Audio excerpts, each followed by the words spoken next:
प्रधानमंत्री नरेंद्र मोदी के नेतृत्व में स्पष्ट नीति और साफ नियत ने देश की गति और दिशा दोनों बदले हैं। सुशासन और योजनाओं के 100% कार्यान्वयन ने परिणाम दिए हैं।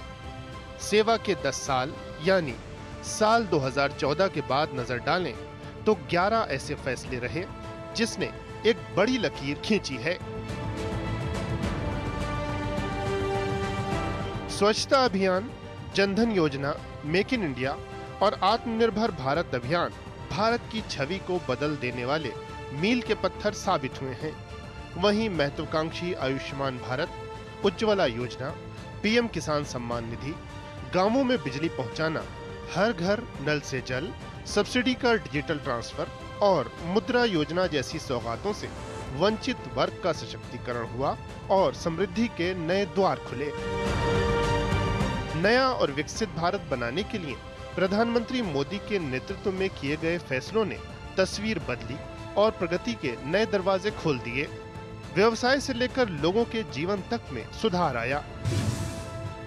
बड़े बदलाव की शुरुआत हुई अभूतपूर्व पहल जनधन योजना से। इस योजना ने उन लोगों को बैंक खाते दिए जो अब तक वित्त की इस औपचारिक व्यवस्था से दूर थे। 28 अगस्त 2014 को शुरू हुई योजना ने देखते देखते क्रांति पैदा की। माताएं बहनें बहुत मेहनत करके पैसे बचाती हैं, लेकिन उसको हर बार परेशानी रहती है। अगर पति को बुरी आदतें लगी है, व्यसन की आदत लग गई है, तो उस महिला को चिंता रहती है कि शाम को पैसे कहां छुपाए,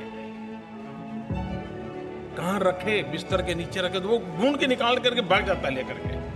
उसको नशे की आदत लगी है। जब खाता खुल जाएगा उन महिलाओं को कितना आशीर्वाद मिलेगा।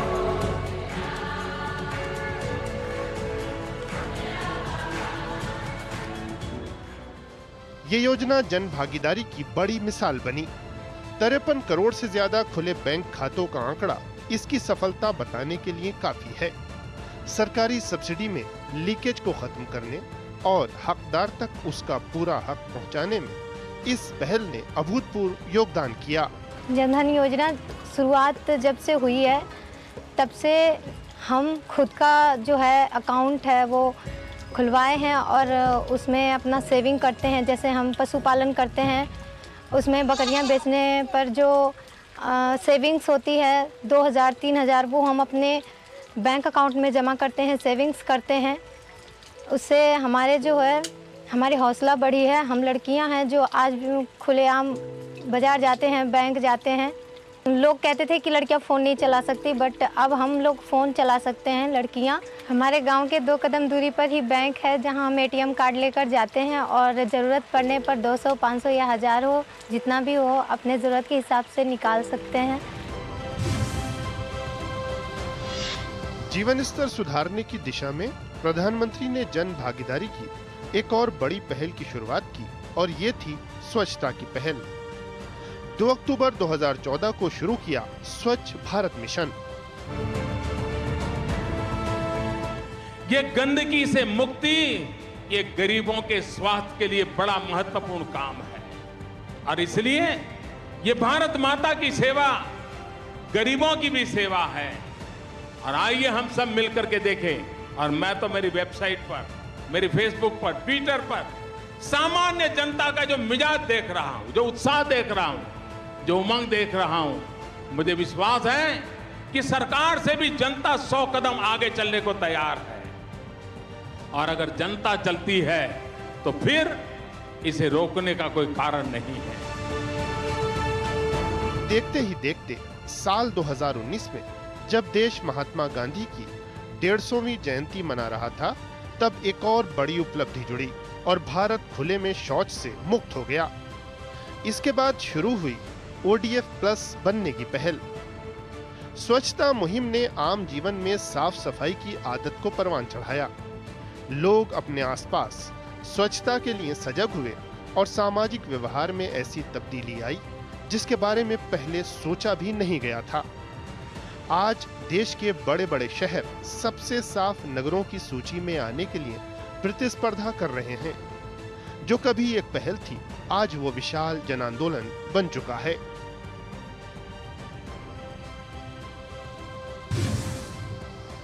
ईज ऑफ लिविंग के साथ साथ आर्थिक मोर्चे पर सरकार ने बीते 10 साल के दौरान कई सुधार किए, जिसके तहत बड़ी पहल रही 25 सितंबर 2014 को शुरू की गई मेक इन इंडिया। इसका मुख्य उद्देश्य निवेश को सुविधाजनक बनाना, नवाचार को प्रोत्साहित करना और विश्व स्तरीय बुनियादी ढांचा विकसित करना रहा। इसके सकारात्मक नतीजे बहुत जल्द सामने आए। देश की विनिर्माण क्षमता बढ़ने लगी। औद्योगिक क्रांति 4.0 के लिए देश नई सोच के साथ चल पड़ा। प्रधानमंत्री मोदी का लक्ष्य था कि देश 21वीं सदी में किसी भी तरह से औद्योगिक क्रांति और प्रौद्योगिकी में पीछे न रहे। इसके लिए 25,000 से ज्यादा कंप्लायंस नियमों को वापस लिया गया। जीएसटी जैसा महत्वाकांक्षी और दूरगामी सोच वाला कर सुधार लागू किया गया। लाल फीताशाही की भूमिका कम की गई। एमएसएमई इकाइयों को बढ़ावा दिया गया। वोकल फॉर लोकल की चेतना जगाई गई। स्वनिधि योजना अपनाई गई, यानी प्रयास चौतरफा हुए और फिर परिणाम भी सामने आने लगे। दुनिया में भारत की आर्थिक विकास की छलांग अभूतपूर्व रूप से दर्ज हुई और देश 11वीं से सीधे 5वीं बड़ी अर्थव्यवस्था बन गया। अब देश तीसरी आर्थिक महाशक्ति बनने की ओर तेजी से अग्रसर है। बीते सालों में 4 इंडस्ट्रियल कॉरिडोर शुरू हो चुके हैं और अब ऐसे कॉरिडोर्स की संख्या को 1 दर्जन तक बढ़ाया जा रहा है। अब देश की इंडस्ट्री को ऐसी सुविधाएं देने का प्रयास है जो प्लग एंड प्ले इंफ्रास्ट्रक्चर से युक्त हो, यानी देश और दुनिया के निवेशकों को सिर्फ अपना सिस्टम लगाना है और काम शुरू करना है। ऐसी ही सुविधाओं के निर्माण से भारत दुनिया की बिजनेस कैपिटल बनने का सपना साकार कर सकता है। एक और बड़ा फैसला रहा सरकार का, जिसने भारत की तकनीक और उसकी क्षमता का लोहा पूरी दुनिया में मनवाया। वो था डिजिटल क्रांति। आम जन तक डिजिटल की ताकत और उसके उपयोगी पहलुओं को पहुंचाने के लिए जैन यानी जनधन, आधार और मोबाइल की त्रिशक्ति अपनाई गई। डिजिटल इंडिया यानी सबको अवसर, सबको सुविधा, सबकी भागीदारी। डिजिटल इंडिया यानी सरकारी तंत्र तक हर किसी की पहुंच। डिजिटल इंडिया यानी पारदर्शी, भेदभाव रहित व्यवस्था और भ्रष्टाचार पर चोट। डिजिटल इंडिया यानी समय, श्रम और धन की बचत। डिजिटल इंडिया यानी तेजी से लाभ, पूरा लाभ। डिजिटल इंडिया यानी minimum government, maximum governance. Digital क्रांति को नया आयाम दिया 2016 में लॉन्च हुए यूपीआई ने। इसने लेन देन को आसान बनाया, साथ ही साथ भ्रष्टाचार पर कड़ा प्रहार भी किया। संघर्ष में जीवन गुजार रहे निम्न आय वर्ग और वंचितों के जीवन का पहला सपना उनकी अपनी छत होता है। वो सपना होता है अपने एक घर का। घर का सपना संजोए कई लोगों का जीवन गुजर जाता है, लेकिन वो सपना साकार नहीं हो पाता। ऐसे वंचितों के लिए उनकी अपनी छत, सुविधा युक्त एक घर लेकर आई मोदी सरकार। प्रधानमंत्री आवास योजना शहरी 2015 और ग्रामीण 2016 का शुभारंभ किया गया और देश ने रिकॉर्ड समय में करीब 4 करोड़ 21 लाख आवास तैयार कर संकल्प की सिद्धि की। लक्ष्य अब नए 3 करोड़ और घर बनाने का है। ये सिर्फ घर ही नहीं, बल्कि महिला सशक्तिकरण की जीती जागती मिसाल भी बन रहे हैं। इसकी सबसे बड़ी वजह इन घरों के मालिकाना हक को महिलाओं को सौंपा जाना है। जब एक परिवार को अपना घर मिलता है तो उसका आत्मसम्मान बढ़ जाता है। वो अपना वर्तमान सुधारने के साथ ही बेहतर भविष्य के बारे में सोचने लगता है। उसे लगता है कि कुछ भी संकट हो तो भी उसके पास एक अपना घर तो रहेगा ही। पीएम आवास योजना से गांवों को और शहरों में बड़ी संख्या में रोजगार के अवसर भी तैयार हो रहे हैं। स्वास्थ्य क्षेत्र में लक्ष्यों को हासिल करने और सबको स्वास्थ्य सेवाएं देने के उद्देश्य से शुरू की गई महत्वाकांक्षी आयुष्मान भारत योजना। 23 सितंबर 2018 को आयुष्मान योजना लॉन्च की गई। इस पहल से देश के 10 करोड़ ऐसे परिवारों को जोड़ा गया जो गरीबी रेखा से नीचे जीवन यापन कर रहे थे। ऐसे परिवारों को 5 लाख रुपए का स्वास्थ्य बीमा कवच मिला। अब इस योजना के अंतर्गत 70 साल या उससे अधिक आयु के हर भारतीय को लाभ के दायरे में शामिल कर लिया गया है। किसी भी आय वर्ग का कोई भी बुजुर्ग बेहतर इलाज के लिए इस क्रांतिकारी पहल का लाभ उठा सकता है। आयुष्मान भारत कितनी बड़ी जन कल्याण योजना है, इसका अंदाजा इस तथ्य से लगाया जा सकता है कि ये सरकार द्वारा वित्त पोषित दुनिया की सबसे बड़ी स्वास्थ्य बीमा योजना है। आयुष्मान भारत गरीब के जीवन को बचाने में अहम भूमिका निभा रहा है। 130 करोड़ लोगों के सामूहिक संकल्प और सामर्थ्य का भी प्रतीक है। 2019 में देश प्रधानमंत्री मोदी के एक ऐसे फैसले का गवाह बना जिसका इंतजार 7 दशक से था। जम्मू कश्मीर में बाबा साहब का संविधान पूरी तरह लागू करने की राह में रुकावट अनुच्छेद 370 को 5 अगस्त 2019 को हटा दिया गया। अनुच्छेद 370 और 35A के हटने के बाद पहली बार कश्मीर के वंचितों को उनके संवैधानिक अधिकार मिले। आतंकवाद और अलगाववादी तत्वों की कमर तोड़ने में इस एक कदम ने अभूतपूर्व भूमिका निभाई। एक ऐसी व्यवस्था जिसकी वजह से जम्मू कश्मीर और लद्दाख के हमारे भाई बहन अनेक अधिकारों से वंचित थे,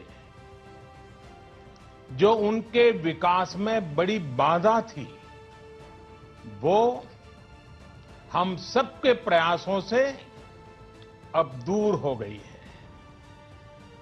जो सपना सरदार वल्लभ भाई पटेल का था, बाबा साहब आम्बेडकर का था, डॉक्टर श्यामा प्रसाद मुखर्जी का था, अटल जी और करोड़ों देशभक्तों का था, वो सपना अब पूरा हुआ है। जम्मू कश्मीर और लद्दाख में एक नए युग की शुरुआत हुई। अब देश के सभी नागरिकों के हक भी समान है और दायित्व भी समान है। कभी हड़तालों और पत्थरबाजी के लिए जाना जाने वाला जम्मू कश्मीर आज शांति समृद्धि की नई इबारत लिख रहा है। रिकॉर्ड संख्या में पर्यटक पहुंच रहे हैं, लाखों लोग जन कल्याण योजनाओं से लाभ उठा रहे हैं, अभूतपूर्व पैमाने पर रोजगार मिल रहे हैं और कश्मीर का युवा देश की विकास यात्रा में बढ़ चढ़कर हिस्सा ले रहा है। बाद में 370 के फैसले पर सुप्रीम कोर्ट की संविधान पीठ ने भी अपनी मोहर लगाई। आजादी के बाद से ही किसानों के नाम पर राजनीति खूब होती आई थी, लेकिन अन्नदाता की जरूरत पर उचित ध्यान ही नहीं दिया गया था। फरवरी 2019 में प्रधानमंत्री मोदी ने एक बेमिसाल पहल की। भूमिधारक किसानों की वित्तीय जरूरतों को पूरा करने के लिए पीएम किसान सम्मान निधि की शुरुआत हुई। इस सौगात ने देश के करोड़ों किसानों के दिन फेरने में बड़ी भूमिका निभाई। योजना के तहत 3 किस्तों में सालाना 6,000 रुपए की सम्मान निधि सीधे लाभार्थी किसानों के खातों में भेजी जा रही है। ये दुनिया की सबसे बड़ी डीबीटी योजनाओं में से एक है।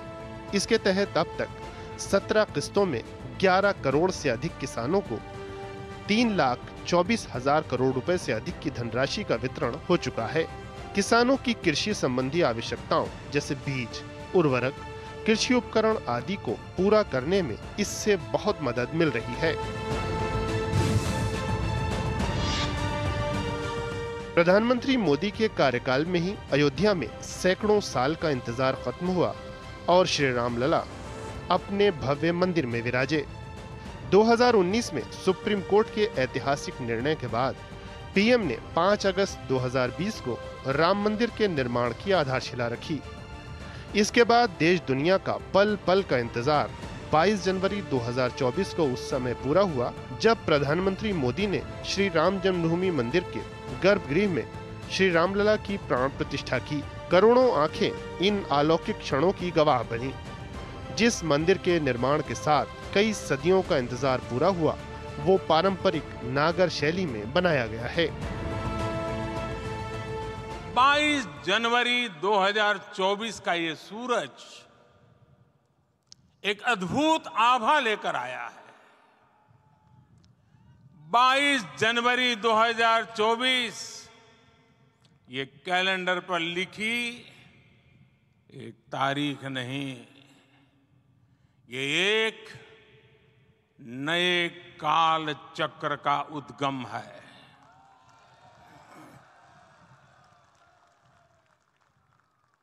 राम मंदिर के भूमि पूजन के बाद से प्रतिदिन पूरे देश में उमंग और उत्साह बढ़ता ही जा रहा था। निर्माण कार्य देख देशवासियों में हर दिन एक नया विश्वास पैदा हो रहा था। आज हमें सदियों के उस धैर्य की धरोहर मिली है। आज हमें श्री राम का मंदिर मिला है। देश की नारी शक्ति के लिए प्रधानमंत्री मोदी ने जो फैसले किए वो हर मायने में ऐतिहासिक हैं। लोकसभा और राज्य विधानसभाओं में महिलाओं के लिए 33% आरक्षण का कानून भी ऐसा ही कदम रहा। नारी शक्ति वंदन अधिनियम ने देश के नीति निर्धारण में आधी आबादी की बड़ी भागीदारी सुनिश्चित करने की राह तैयार की है। नारी शक्ति आर्थिक रूप से सशक्त हो, इसके लिए प्रधानमंत्री लखपति दीदी की सौगात लाए। लखपति दीदी बनाने का ये अभियान सिर्फ बहनों बेटियों की कमाई बढ़ाने का अभियान है, इतना नहीं है। ये पूरे परिवार को, आने वाली पीढ़ियों को सशक्त करने का एक महाअभियान है। ये गांव के पूरे अर्थतंत्र को बदल रही है। यहां इस मैदान में मौजूद हर बहन बेटी अच्छी तरह जानती है कि जब वो कमाने लगती है तो कैसे उसका अधिकार बढ़ जाता है, घर परिवार में उसका सम्मान बढ़ जाता है। जब किसी बहन की कमाई बढ़ती है तो परिवार के पास खर्चने के लिए पैसे भी ज्यादा जुड़ते हैं। यानी एक बहन का भी लखपति दीदी बनना पूरे परिवार का भाग्य बदल रहा है। महिलाओं को स्किल ट्रेनिंग देकर स्वरोजगार के लिए योग्य बनाने वाली इस मुहिम से बीते 10 साल में 1 करोड़ लखपति दीदी बनी हैं, जबकि बीते 2 माह में ही 11 लाख नई लखपति दीदी बनी हैं।